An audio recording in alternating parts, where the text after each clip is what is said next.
Do you know what I mean? It became a lot like fucking sales. Yeah. In that respect. Which, like, you know, I can see why they do it. Like, because, you know, they make money off it. Any shop, isn't it? Yeah. Did that say will you take the cranky?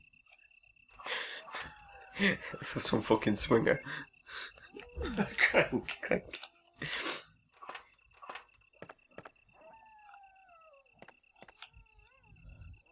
But it was genuinely the hardest decision I think I've ever made in my working life to leave HMB. I'll tell you, it is a good place to work. You know, you often, you know, like with temps and stuff, when they leave, they usually say like, "Oh, it's like one of the best jobs I've had." Yeah. And I think it's because, yeah, you know, you got the sales aspect of it, but for the most part, the people who work there generally work there because they've got an interest in something that is being sold there. Yeah. It's not like, you know, cold calling and all that kind of shit. No, you're selling CDs and DVDs. You turn up. Get the green herbs, get the green herbs. Because you're going to die. Custard! I didn't see the green herbs. It's fucking dark, isn't it? Fuck this.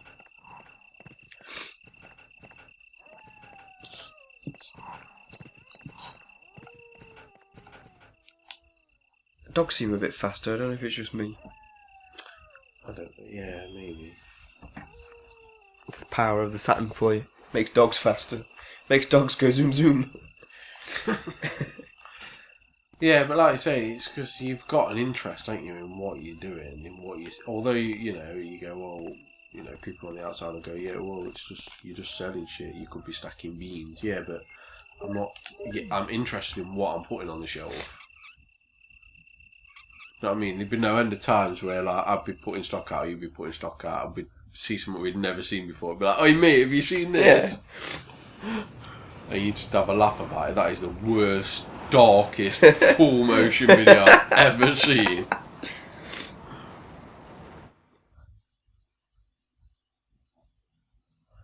But then the stuff, the gems that we've discovered from working there, such as like, I mean, I know we didn't discover it for it, but Moo discovered Tucker and Dale. Yeah. Through working there, because I think he only picked up because it's got the dude from Firefly in it. So he was like, "Oh, I'll give it a watch," and then he fucking loved it, and then we watched it and we fucking loved it, and then fucking Wolf Cop. Yeah. We only know existed because of that. Of and although it's one of the worst films I've ever watched, it's also one of the best films I've ever seen. It's that bad. It's amazing. Yeah. A number of albums and bands and shit I've discovered. Yeah. If you just look at it, like you might read them in a magazine or something, and then it's, you know, a lot of the time when you could read them like a review or something, you go, "Oh, that sounds alright, I'll check it out," and then you just forget, and you don't then go into a shop and go, "Oh, I'll look up that thing I read about." You just sort of, it's gone. But when you when we're putting the stuff out, and you got it in your hand, and you go, "Oh yeah, I read about that. Let's see if it's, you know, it's £5. Just check it out." You know. Yeah. It's the beautiful thing about it. It's a good place to work.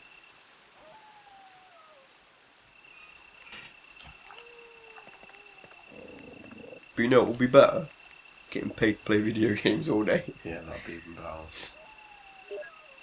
I'm putting this dog down because it's fucking annoying me.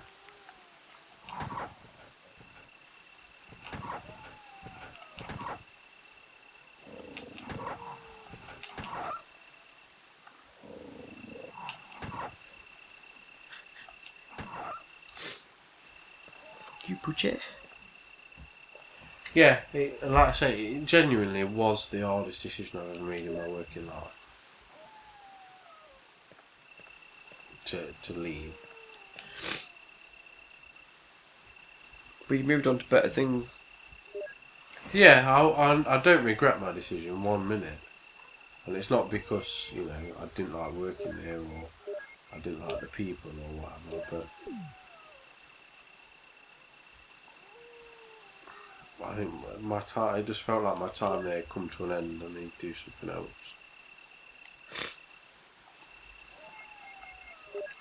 The hardest thing is leaving the people behind. Do you know what I mean? You might not be leaving that many, because some of them people you might not like. But, you know, it's still...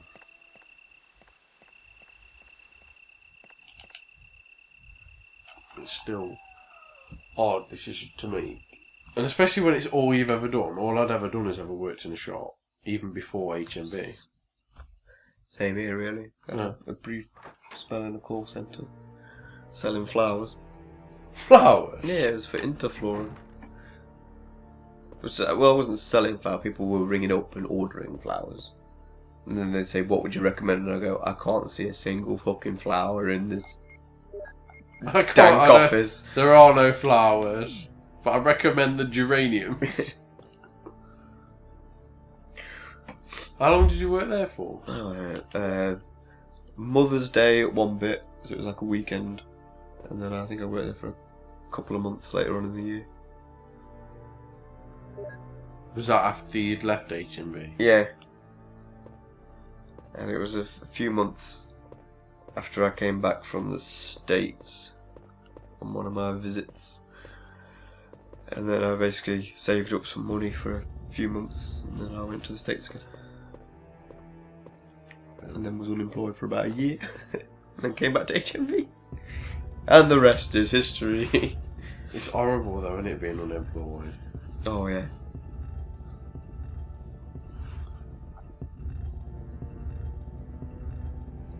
Like, I mean, I feel bad for you. Get, you know, the people who come in and they ask, "Are you employing?" and you say no, and it's like that everywhere.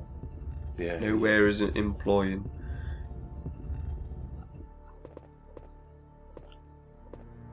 And then you get like the stories and stuff of, you know, like parents saying, "Oh, you're not trying hard enough." It's like, how can you try any harder? Yeah, I've. The worst thing is, like you say, because you've been in that situation, and people are just going, "I'm not taking on." The only thing you can do is apply, but obviously you don't want to go for any old fucking shit. Because the places that are always employed are call centres. Yeah. And the reason why they are always employed is because people don't fucking want to work there.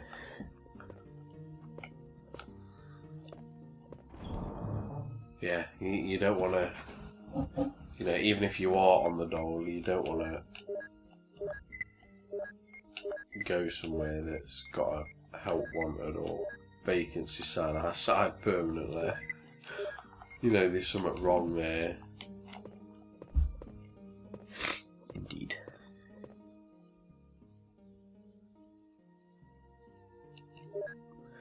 So for anybody who's watching this video and you're currently unemployed and you're trying to, don't give up. Keep on fighting the fight. You'll get it eventually. Something.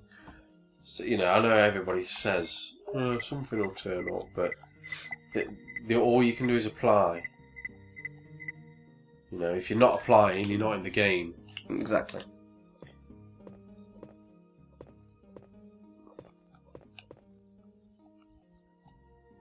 And then, you know, there's also, you know, the people, double barrel messages, guesses, you know, people always look down on people who are working like fast food and shit like that.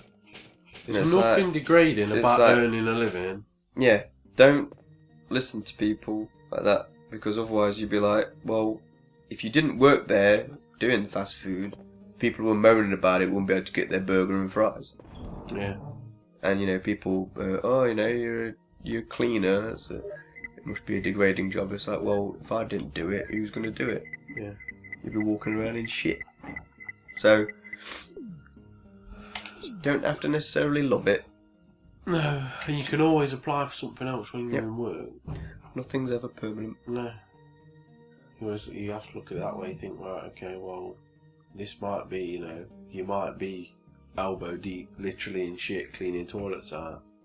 But there's no to stop you still applying for other things. And if you're working, people usually respect you more, their employers will, even if it's what they would look at as a degrading job. You go, well, he's willing to do that, or she's willing to do that. I think we should leave it there. I think so as well. Because I need a cup of tea. And then I need bed. Yeah, my eyes are starting to get a bit tired. And I've run out of cigarettes. That's like blasphemy. I just looked at the packet and it's all empty. I looked at it dead for law.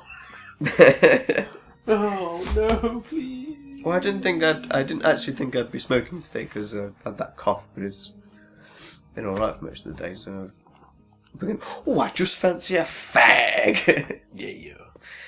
You spin me right round, baby, right round, like record, baby. The one thing I've noticed about, once we got past the awkwardness of the Saturn version, we've not really talked about Resident Evil, which talk about all sorts of bullshit. Lie. It's Welcome to PieNCustard. Yeah.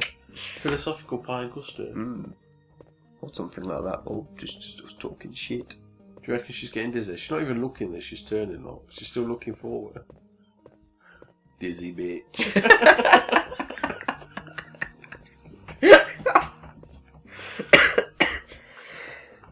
So yeah, that has been part 1. Yeah, to be honest, I think that's completable tomorrow. Another couple of sittings. We'll tackle a bit more. We've got the memory card anyway. Yeah. We'll do a bit more tomorrow, I think. Because this guy's staying over with, bunking up, spooning me. Oh, spooning. He's going to cut my breasts. Pretend he's Jill Valentine. He's got the hair for it. I don't have the beret though.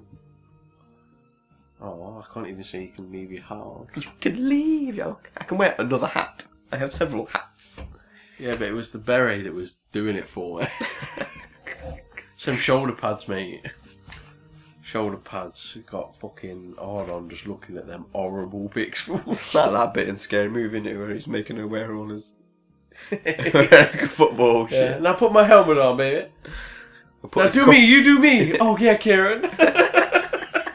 What? Yeah, you look so hot in my jersey. Gay Ray. What do you guys think? Tucked in or out? Oh. Doesn't he tie his shirt in one of those knots? Yeah, he ties it in a fucking... Yeah, like a boob top sort of thing. I don't know what they call it. Yeah, cause you really... show lots of tummy. Yeah. Tummy? What am I about? Stomach. Belly. Yeah, I love that bit where they're all in the car and like the guy's driving, obviously, and the two are in the back, like Ray and his missus, and so, the knobhead jock and his missus, and they all start making out, and she's like, "Oh, do you like that, baby?" And he's like, "Yeah, I love it when you play with my ass." And she goes, "I'm not playing with your ass." And he just turns around and goes, "Ray!" And he goes, "Sorry, my bad."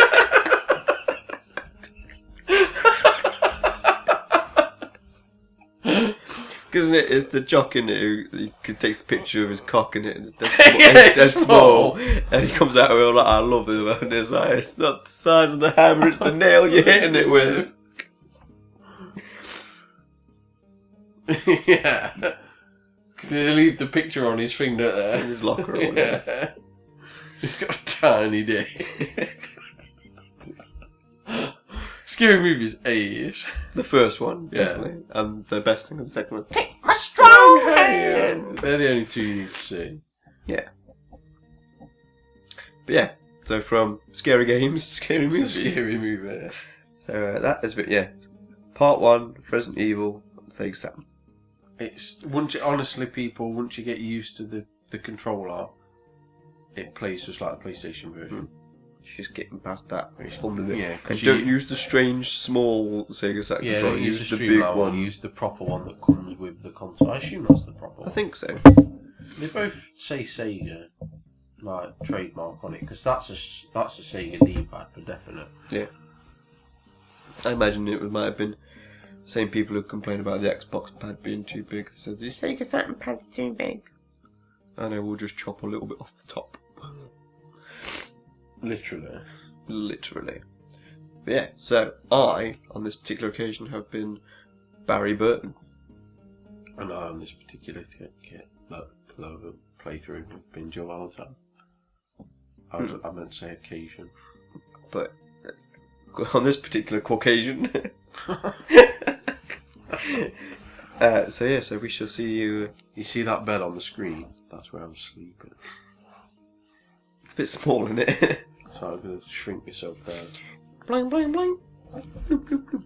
So yeah, we shall see you next time. You can tell we're getting tired because we're just talking bullshit. Cup of tea. It makes for a good episode. Stop it. Stop it. Don't open that door. Stop it. Don't open that door.